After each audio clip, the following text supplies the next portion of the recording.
Salut à toi, bienvenue sur CryptoPoint.fr, j'espère que tu vas bien. C'est aujourd'hui une émission nocturne en ce 8 septembre 2021.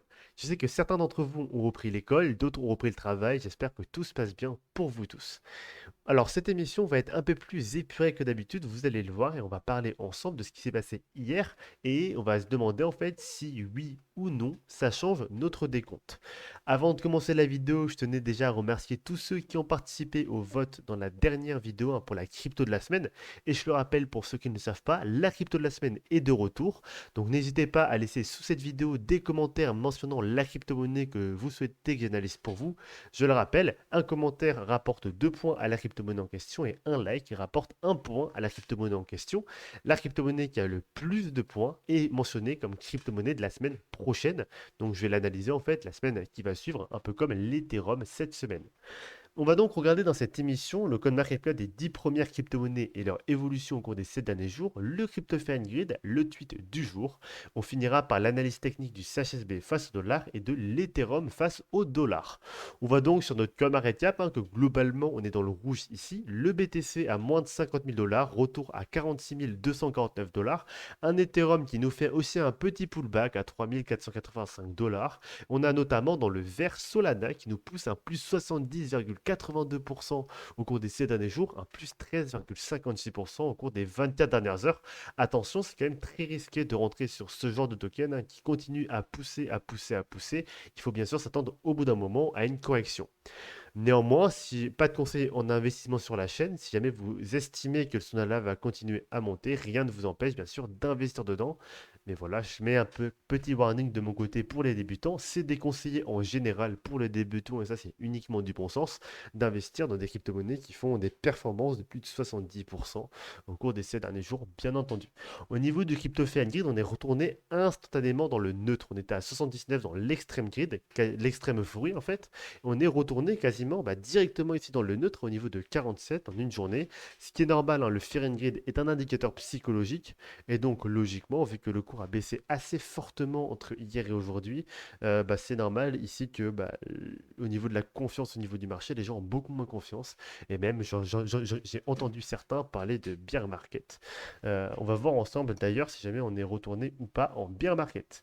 Au niveau de Twitter, le tweet du jour est un tweet de Cryptost qui parle du coup de la SEC qui menace Coinbase suite à l'annonce de Coinbase quant à leur épargne en fait USDC qu'ils veulent mettre en place à 4%. Je vous mettrai du coup le tweet du jour et l'article si jamais cela vous intéresse directement en description. On ne prendra pas le temps de le lire ici en vidéo, tout simplement parce que j'aimerais passer directement à l'analyse technique parce qu'on a quand même pas mal de choses à dire. Au niveau de l'analyse technique du CHSB face au dollar, donc du Swissborg, je vous le rappelle, on était dans un contexte bullish ici. On était en train de tracer de vagues impulsives vertes. Et j'avais mentionné dans une des dernières vidéos que si jamais notre 4 verte venait à traverser notre 2 verte, ça viendrait invalider ce scénario-là. Et j'avais aussi mentionné dans les vidéos précédentes et pas mal en fait de fois dans les vidéos précédentes que j'étais pas sûr du décompte actuel et qu'en fait j'hésitais entre finir cette vague de WXY rose ici ou alors ici. Vu que le décompte me semblait plus propre à ce niveau-là, j'avais quand même privilégié le scénario il se terminait ici. Mais je me suis trompé et en effet, c'est le premier scénario qui était à privilégier qui est à cet endroit-là. On va regarder ensemble ce qui va se passer et on va regarder ensemble simplement ce que ça change au niveau du décompte tout simplement. Donc on va prendre le deuxième scénario, donc ce n'est peut-être pas mon principal mais mon secondaire qui devient maintenant du coup le scénario principal vu que ce scénario-là a été invalidé. On va regarder donc ce qui se passe et ce que ça change du coup avec ce scénario que j'avais quand même mentionné plusieurs fois lors des dernières vidéos. Euh, et d'ailleurs je crois que je vous avais déjà fait un petit décompte pour vous montrer au niveau des petites vagues, donc je ne vais pas le reprendre. Dites-moi si c'était pas le cas. Si c'était pas le cas, je vais quand même reprendre les petites vagues avec vous, mais il me semble que je l'avais fait, donc dites-moi vraiment, mais il me semble que je l'avais fait, du coup je vais pas le reprendre aujourd'hui. On va passer directement au vif du sujet. Alors je vais déplacer ensemble, donc ça fait déjà que notre vague verte ici en WXYXZ se termine bien en bas à cet endroit-là. On va voir la vague jaune qui va se terminer à cet endroit-là. On va voir la vague violette, la vague rose pardon, qui se termine ici. On va voir la vague violette qui va se terminer aussi à cet endroit-là. Au niveau des sous-décomptes qu'on avait tracés dernièrement, dessus, on n'a rien qui change. Ce qui va être intéressant, du coup, c'est la plus grande vague. Au lieu de la commencer ici, on la commence bel et bien ici. On a donc ici des vagues Sion. Et ici, il s'agit de vagues Sion aussi. Et du coup, ce qui fait que là, on va avoir notre première vague qui se trace comme ceci, la deuxième vague comme ceci, la troisième vague ici, la quatrième vague ici, et la cinquième vague à cet endroit-là.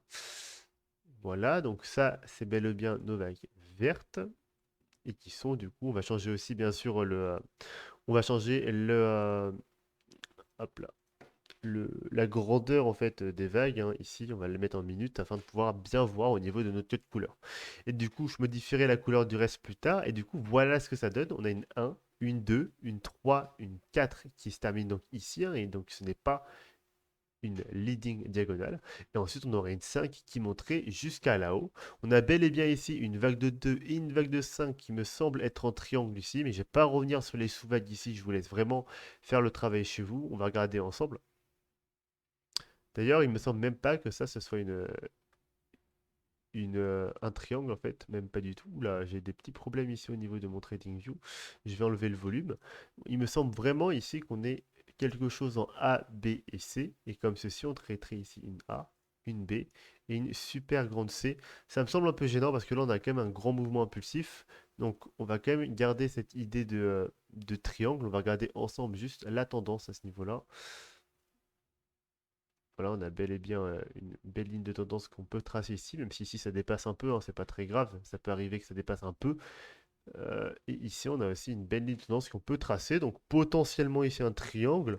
À revérifier, hein, je fais ça rapidement ici. Je n'ai pas vraiment, j'ai pas vraiment analysé ça en off. Du coup, voilà, je vous invite vraiment à revérifier. Mais globalement, voilà, ça donnerait ceci comme ceci. Donc, une A, une 2, une 3, une 4 et une 5 qui monteraient jusqu'à là-haut. On aurait du coup ici une vague de 2 qui serait plutôt forte, hein, une vague de 2 qui serait ici au niveau des 78,6, entre 78,6 et 85,4. Donc une vague de 2 qui est vraiment très puissante pour ce CHSB. On a ensuite la vague de 3 ici qui est au niveau au-dessus des 100%, entre 100% et 123,6. Donc une vague de 3 qui est plutôt faible. Ce qui va nous donner du coup une vague de 5 qui va être, elle, plutôt forte, je le pense. Hop là, non, pardon, plutôt faible la vague de 5 aussi, au niveau des 123,6 à 1,14. Donc c'est pile le top qu'on a connu actuellement en plus, donc c'est parfait. Par rapport à ça, on a un décompte qui est plutôt propre finalement. On a un retracement de Fibonacci ici qui est au niveau des 23,6 pour cette vague de 4 qui est même extrêmement faible. Mais voilà, bien sûr, ce n'est pas très étonnant par rapport à ça. Maintenant, on va voir du coup ce que ça donne en fait au niveau de... Hop là, donc on a ça à modifier aussi. On revérifiera, mais globalement ici on a une vague de 5 qui se tracerait aussi comme ça. Je vais juste la tracer rapidement avec vous. On va pas traiter vraiment on va pas traiter vraiment les sous-vagues dans cette vidéo, hein, mais voilà. On a vraiment ici une 2, une 3, une 4 et une 5 globalement. On verra ça ensemble dans une prochaine vidéo. Si jamais ça vous intéresse, hein, n'hésitez pas à me le mettre en commentaire si vous voulez voir les sous-vagues. Mais je pense pas que je les retraiterai en vidéo. Ça prend un peu de temps pour pas grand-chose au final, vu que c'est des choses qui se sont déjà passées. Au niveau du coup de ce qui se passe actuellement ici, on a donc la vague de 1 ici qui est d'ores et déjà terminée. Hop là. Une vague de 1 jaune, une vague de 2 qu'on est en train de tracer pour faire ensuite notre 3, notre 4 et notre 5. Les objectifs qu'on a placés là sont donc à effacer parce que du coup on a terminé la 1. Elle est beaucoup plus faible que ce qu'on avait dit précédemment. On a du coup ici notre vague jaune qui s'est déjà terminée. Hop là. Donc je vais mettre ça en mineur. Et on a la 2 qui est en train de se former actuellement. Donc voilà globalement les répercussions du changement de scénario qu'on a là. Donc on repasse non pas sur le scénario principal qu'on avait, mais on arrive du coup au scénario secondaire que j'avais expliqué dans les autres scénarios, qui devient du coup maintenant notre scénario principal. Et d'ailleurs on va voir que ça colle beaucoup mieux en fait à ce qui se passe actuellement. On a vraiment une 1, une 2, une 3, une 4 et une 5. Et ensuite on a une énorme baisse qui se passe actuellement et qui, je le pense, n'est pas encore finie. Pourquoi? Tout simplement parce que ce genre de baisse-là, déjà j'ai du mal ici en fait à faire mes décomptes proprement. On aura globalement une A ici, une 2 et une 3, mais même ici en fait ça me gêne un peu. En fait, même ici pour la ABC, ça me gêne un peu parce que le décompte n'est pas vraiment très propre. Et même ici, avoir une A, une B et une C. Donc une A en fait en trois vagues, une B en trois vagues, mais ce n'est pas une flat. Et que ça redescende tout de suite, ça me gêne un peu. Donc je m'attendrais même ici, pourquoi pas, à avoir une vague de 1 qui irait jusque-là, une remontée à cet endroit-là. Donc là, en fait, c'est vraiment à voir. Je vais pas me prononcer sur la construction de la 2 tant qu'on n'a pas des choses un peu plus claires. On n'a pas vraiment de rebond qui viendrait sonner une B. On a une vague ici qui me semble pas très super propre au niveau graphique, donc ça me plaît pas tellement. Je préfère attendre un peu pour être sûr et pas vous dire n'importe quoi tout de suite. Néanmoins, on semble réussir à lire ici une vague de 1, une vague de 2, une vague de 3, une vague de 4 et une vague de 5. Pourquoi pas qui sont en train de se former. Voilà, mais encore une fois, c'est purement théorique et je ne m'avancerai pas dessus pour le moment. Au niveau du RSI, on va quand même pouvoir regarder ensemble le RSI. Au niveau du RSI, on voit néanmoins qu'on est bien redescendu ici au niveau du RSI, hein. On a ici, euh, on a ici une divergence haussière. On a une divergence haussière ici, il me semble. Alors, ça dépend si le premier dépasse. Non, le premier ne dépasse pas, donc RAS, rien à signaler finalement. On n'a pas de divergence haussière. Hop là. Je vais remettre ça proprement. Je regarde s'il y a d'autres divergences quand même en vue au niveau du récit. Il me semble pas qu'il y ait d'autres divergences en vue. On n'a pas grand-chose à dire par rapport à ça. On n'avait pas non plus de divergence baissière qui était dessinée au niveau du récit. Au niveau des moyennes mobiles, on voit qu'on a cross bearish ici, hein. On a fait un death cross ici au niveau du 30 août 2021. Donc c'était il y a quelques jours maintenant, on est vraiment descendu, on a cross-bearish et on continue à descendre encore et encore. L'objectif de la 2 ici, on va quand même pouvoir essayer de la prédire. En tout cas, on va quand même essayer ici de donner un objectif de la 2 qui semble correct. On a ici atteint une 2 qui a dépassé d'ores et déjà les 61,8 au niveau des 69 centimes. Il est possible que la 2 aille encore plus bas au niveau des 76, 85,4 et 90% de Fibonacci au maximum. Je vais vous dire le nom des objectifs. Donc, on a ici les 66 dollars, on a les 50, alors j'arrive pas vraiment à lire ici sur le graphique, on a les 54 dollars, il me semble, hein, mais j'arrive pas vraiment à lire. Et ensuite, on a les 47 dollars pour les 90%. Pardon, on a les, j'ai dit des objectifs un peu trop élevés. On a les 0,56 centimes de dollars, les 0,54 centimes de dollars et les 0,47 centimes de dollars. Ce pas des dollars, c'était bien des centimes ici.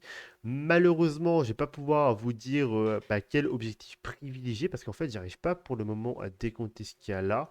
Donc, j'attends en fait d'avoir un vrai rebond parce que en fait, là, je ne sais pas en fait si la dernière vague ici est terminée. Donc, j'attends vraiment ici d'avoir le rebond qui va montrer en fait le début de la baie à cet endroit-là pour me dire en effet, là on a notre A qui est constitué ou pas. Pour le moment, j'ai beaucoup de mal à le savoir, donc je préfère rien vous dire par rapport à ça encore une fois. Et on va donc maintenant passer sur l'analyse de l'Ethereum face au dollar. Alors par rapport à l'Ethereum, on va voir que ça a été plutôt propre ce qu'on a fait finalement.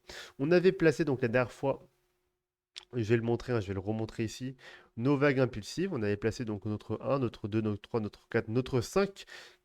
Je rappelle, hein, qu'on n'a pas repris toute la charte, mais simplement la dernière vague impulsive qui est en train de se faire actuellement.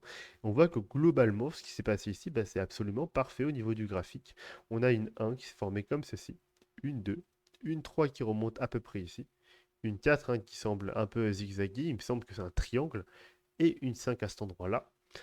J'ai pas exactement le placement de la 3 ici, donc voilà, je vous inviterai à la placer vous-même. Et ensuite, on aurait du coup la correction qui se ferait actuellement. Donc je suppose hein, la vague de correction qui suivrait du coup cette première vague impulsive. Et on l'espère soit en A, B et C, soit en triangle pour la vague de 2. On va donc regarder ensemble les objectifs possibles hein, de cette vague de 2. Je vais tout de suite changer la couleur ici pour que ce soit plus clair pour vous. Je vais mettre la vague ici qu'on va traiter en beaucoup plus gros pour que vous puissiez voir. Et on traite du coup ici le cas de la vague de 2 qu'on va regarder un peu de l'objectif de prix qu'on va pouvoir atteindre. On a ici un objectif de prix pour la 2. Alors au niveau des 38,2, mais on l'a déjà dépassé. Ici, on n'a clairement pas terminé la baisse, je pense, hein. On aurait vraiment une vague de A et une vague de 2 une vague de B qui se formerait là globalement. On va regarder en 4 heures pour avoir plus de précision. Voilà, c'est vraiment ça. La vague de 1, la vague de B qui semble actuellement. Et donc, on a encore du mal ici à donner des objectifs précis pour la 2. Néanmoins, il est possible qu'on fasse une flat. Dans ce cas-là, ce serait très bullish. Une running flat serait très bullish à cet endroit-là. Donc, surveillez hein, si jamais on fait une running flat ou pas. Sinon, l'objectif de prix devrait normalement dépasser ici le sommet de la A.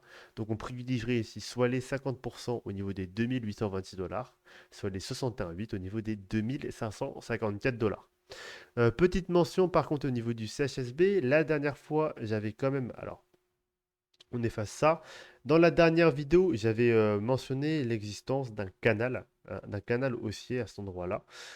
Alors je vais vous le remontrer, hein, mais globalement ici, alors je sais pas si on est, c'était en logarithmique pour le voir plus globalement, voilà, plus facilement. On avait du coup ici l'existence possible d'un canal. Je ne sais pas si vous voyez, donc là on a les vagues qu'on a actuellement, on enlève ça, et du coup on aura ici l'existence d'un canal possible qui traderait du coup l'intégralité de toutes ces vagues-là, à peu près comme ceci. C'est vraiment de l'à peu près ici, mais voilà, on le place à peu près comme ça, et du coup on aurait quelque chose qui montrerait comme ceci. Alors, je vais essayer de bien la placer. Voilà. Le canal haussier, on va regarder ensemble hein, si on l'a dépassé. On voit que globalement, ici, on ne semble pas l'avoir dépassé. On a vraiment la baisse qui serait à ce niveau-là. Et le canal aussi ici qui serait plus au niveau ici des 56 $. Donc encore une fois, hein, pourquoi pas venir cogner ce canal haussier pour repartir à la hausse par la suite. Ça me semble quand même pertinent. Il y avait un abonné qui m'avait demandé de tracer du coup ce canal haussier jusqu'à juillet 2021. Donc je vais quand même le faire pour cette personne-là. Jusqu'à juillet 2022, pardon, je vais quand même le faire pour cette personne-là. Voilà, donc on a globalement ici juillet 2022. Du coup, en juillet 2022, si jamais voilà, on suit le canal, bien sûr, on aurait un CHSB au niveau des 102 $. Pour ma part, pour le coup, je n'y crois vraiment pas, mais voilà, c'était juste pour répondre à l'abonné qui m'avait posé la question. Voilà, donc j'ai terminé cette vidéo. J'espère que j'étais clair. Il me semble que j'étais un peu fouillis cette vidéo-là. Si jamais vous avez quelconque question, n'hésitez pas à la mettre en description, en commentaire, pardon.